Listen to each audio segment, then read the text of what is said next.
Our final presenter this evening performed his first marriage ceremony in Lethbridge, where Father Kevin is now living. Father Wilbert is the pastor at St. Bonaventure, and he believes that he has officially witnessed around 99 weddings. Therefore, if you want to be Father Wilbert's 100th couple, he is taking bids. In the hall, look for the Father Wilbert's 100th officially witnessed marriage ceremony silent auction bid sheet. Please make your bids in increments of $10, cash or check only, no credit cards. To provide us with fidelity, tips for a happy marriage, here is Father Wilbert.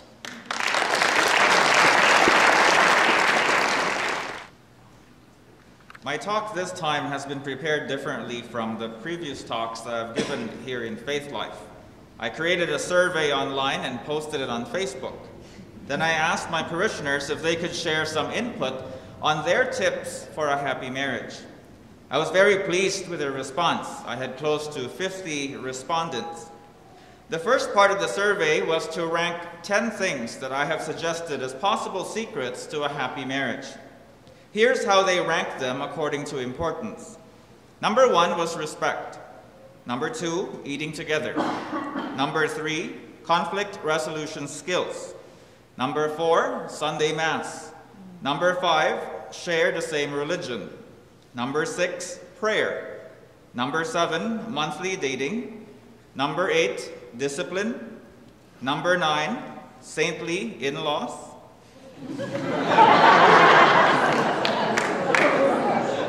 And number 10, successful careers. Notice how the simplest one is on the top of the list, respect. It's free, but often it's the first one to go in marriage that go bad. Many endure marriages that have lost respect for each other, which, first of all, is good in the fact that they endure, and that marriage is work also. You have to work for it. You endure things sometimes, and that's life.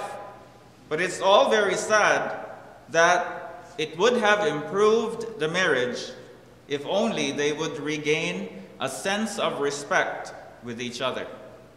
Without respect, we demean each other, we undermine each other, we compete, and even destroy each other.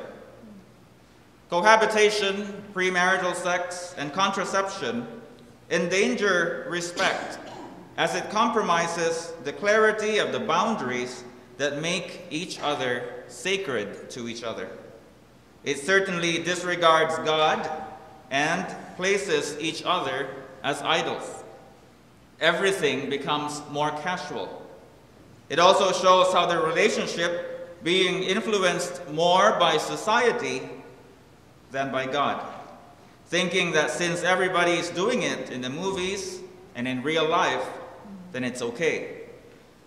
If we think of it, that's how shallow marriages have become.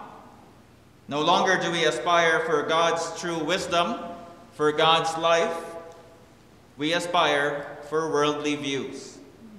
We live like there's nothing after death, that it's all only about this earthly life. If we lose that vision of eternity, imagine how it affects one's view on marriage. It will not reflect the holiness of creation as God intended it to be before the fall of Adam and Eve. Instead, it will reflect the fall of Adam and Eve, where it lacks the sweetness of life, the life of grace, and has more the bitterness of sin and toil.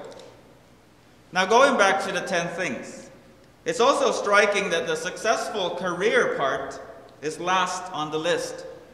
And yet we know how people almost die for their work and for their careers.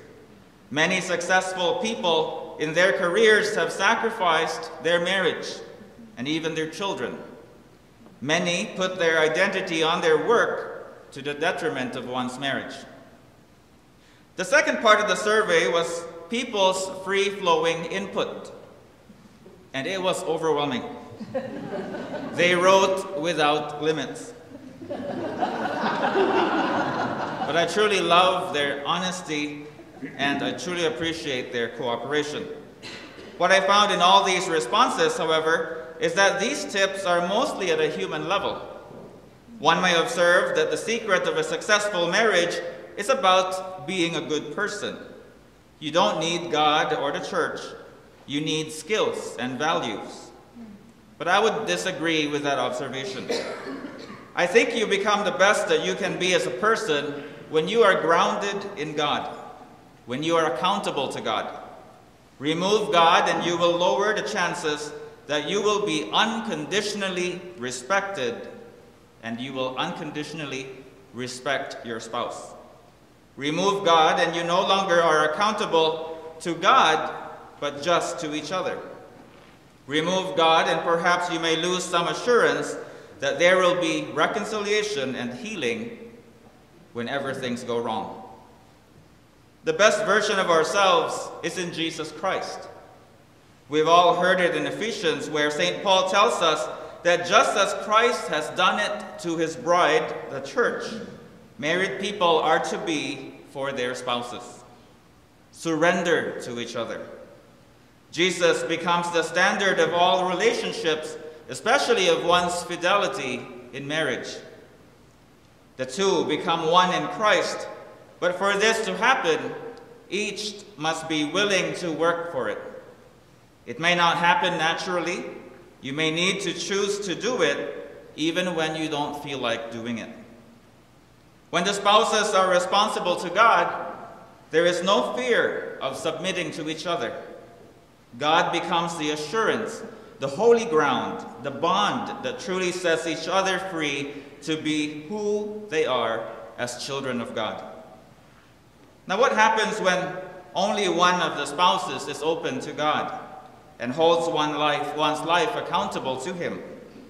Well, first, recognize that truly this will be a burden. But it is not the end of life, and it is not the end of the marriage. One can carry the spouse in Christ and can pray for the spouse's transformation. Our lives are never free of pain, whatever life you live. We all have a cross to carry, and maybe it will be for you, your marriage. Be holy and seek for the other to be holy in Christ. Learn to offer penances for the other for that gift of conversion and transformation. If we don't work out our crosses, then there will be no saints, and people would just end their marriages. Now, as Father James had mentioned, for in cases where there is domestic abuse, then of course not all things can be saved, as Father James had mentioned, that indeed there is such a case for separation, especially when you are endangering one's life and your children. It also cannot be assured that just because you are both Catholics and are strong in the faith that indeed you will have a successful marriage. It's not automatic. It's work still. So don't be complacent. Our sinful humanity can truly block the power of grace to work in our lives. But if you work on being faithful daily to God, then you have just raised the chances of a wonderful and successful marriage. God inspires us to be the best that we can be, more than you can inspire each other. Although the practice of your faith may actually, truly inspire each other to serve God in your marriage. Now, back to the things that people have shared as tips for a happy marriage. Here are some of them that I will highlight. I have photocopied the rest of them. There's 100 copies with Eden. There's 3 pages each, back to back, on the first page there, because people have been generous. And so here are some of them. Number 1, be grateful for what you have. I think if you can thank God for your spouse every day, that would be wonderful. A compassion for your spouse, in the sense that when you see their limitations, know that you have those too. Now, the survey was done anonymously, so I don't know who wrote them, and thankfully, because this third one is a bit too much of It's a TMI, too much information. However, I think it's a very good point. And so if you're scandalized, think this is for married couples, not for single people. And it is.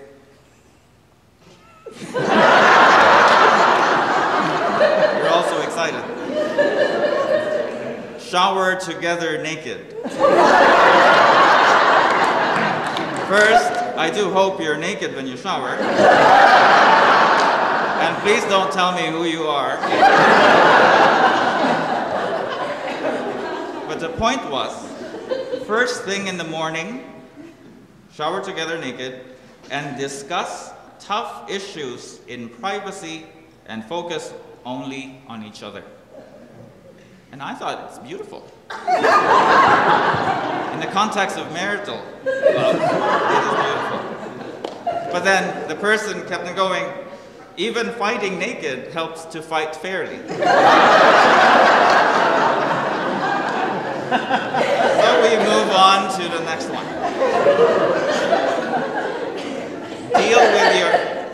Deal with your childhood baggage. Discuss all purchases over 200 with your spouse. That's a very good one.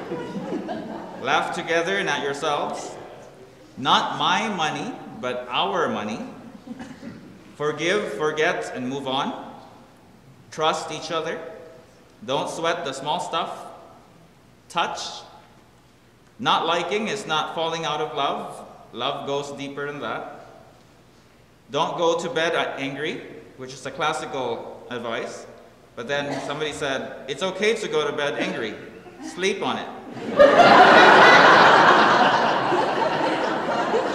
But then the person explained that sometimes you need time to process things. You need to pray, you need to cry, and you need to be alone. That's wonderful. Not having sex before marriage. Practicing natural family planning together. Frequent confession. Don't be a control freak. Kiss often and hug. Never allow yourself to develop a close friendship with the opposite sex if your spouse cannot develop a close friendship with that same person. Smart. And lastly, among the many that I've chosen, the devil is not happy with a good Catholic marriage and so may try to attack it by creating dissension. Don't let him win. And so the bottom line of all these things is that fidelity to God is fidelity to your spouse. And it's a lot of work. So have fun.